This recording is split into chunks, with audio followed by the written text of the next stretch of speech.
Every good road trip starts the same way. Services. Coffee that's way too hot, and the Land Rover loaded like we're moving house. Snacks already being debated, and the playlist somehow gone from bangers to what even is this? The miles just sort of disappear. Somewhere along the way, England quietly turns into Wales, the scenery gets moodier, and the weather starts doing its thing, because of course it does. Suddenly, without really realising it, you're in full adventure mode, and Chepstow is just up the road.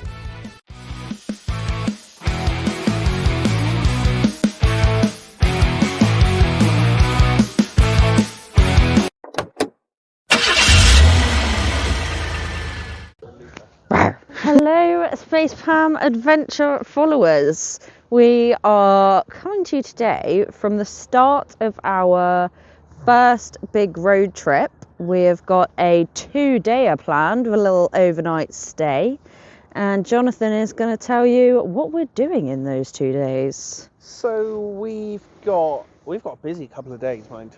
We do. We are visiting a lot of castles within Wales, because we like Wales. Keris really likes Wales. So we left at 6:30 this morning. Yep. That was brutal. Got a cheeky little fried breakfast in the services. And now here we are in Chepstow, which is our first stop. So, not that you guys can see it, but to the right of us is Chepstow Castle, which opens in about 15 minutes. So this is our first full castle tour. We have another full castle tour today. We're also going to stop at a couple on the way just for like some nice shots of the grounds and stuff, and then the same tomorrow.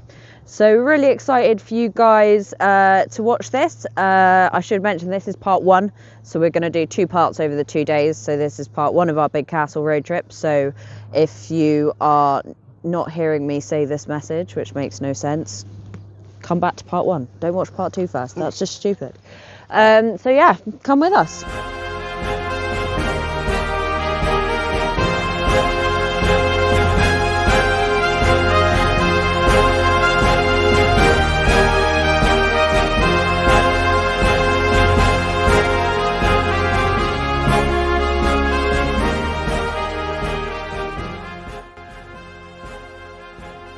This is Chepstow Castle, and on screen now is its Welsh name, which I'm definitely not going to try and pronounce. Built just after the Norman conquest in 1067, it's actually the oldest surviving stone castle in Britain, which feels pretty wild when you're standing here. It sits high above the River Wye, and for over 600 years it controlled a hugely important border between England and Wales, so this place has seen a lot. Kings, rebels and prisoners all passed through these walls, including Henry Marten, who was held here after the English Civil War. Today, Chepstow Castle is one of Wales's most dramatic medieval fortresses, and honestly, it's impossible not to feel the history when you're walking around.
This is Caerphilly Castle.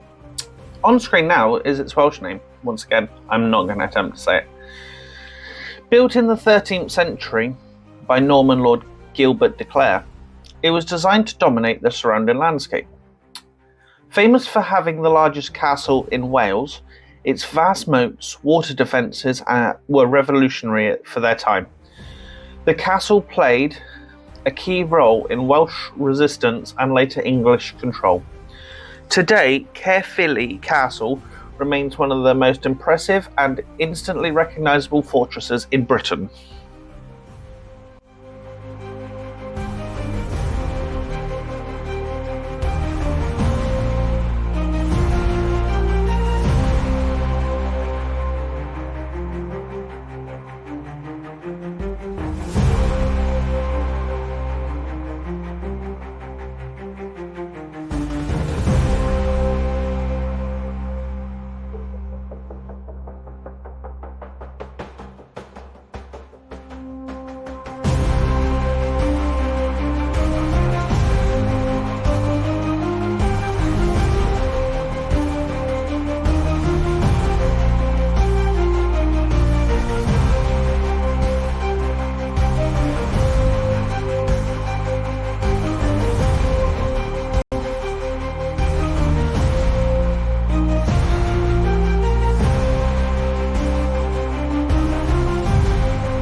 Has been in France publicly declaring her hatred for my husband, Hugh Spencer.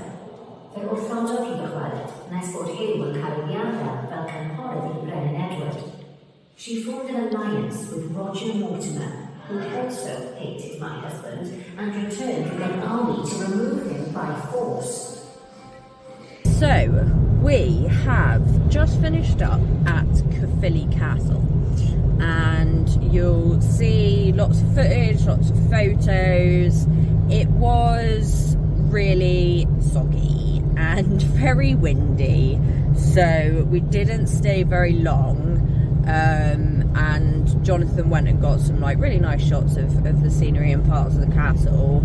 I had to stay on the ground floor bits because Luca was asleep in his pram. And I don't know if you know this about castles, but they're not particularly pram friendly.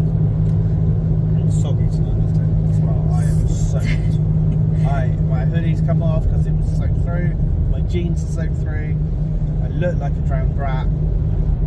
Yeah, not going well. I'm wet. Yeah.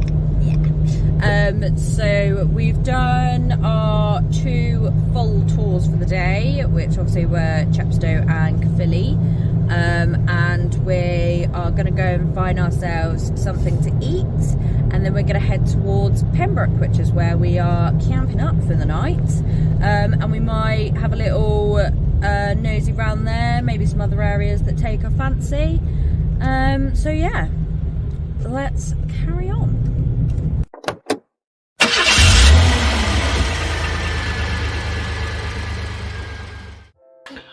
So as usual, Karis and I completely forgot to film an outro.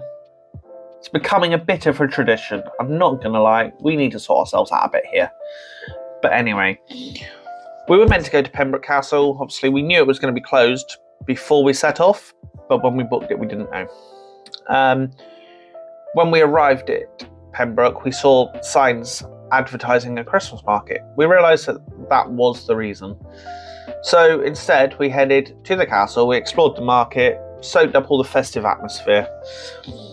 We then went back to the hotel, watched some Notting Hill, had a few drinks, which was especially fitting as it was my birthday. Thank you so much for watching. Make sure you come back for part 2 where the adventure continues. And obviously, like, subscribe, follow, check out any other videos you've not watched. But yeah, stay tuned, there is more coming soon.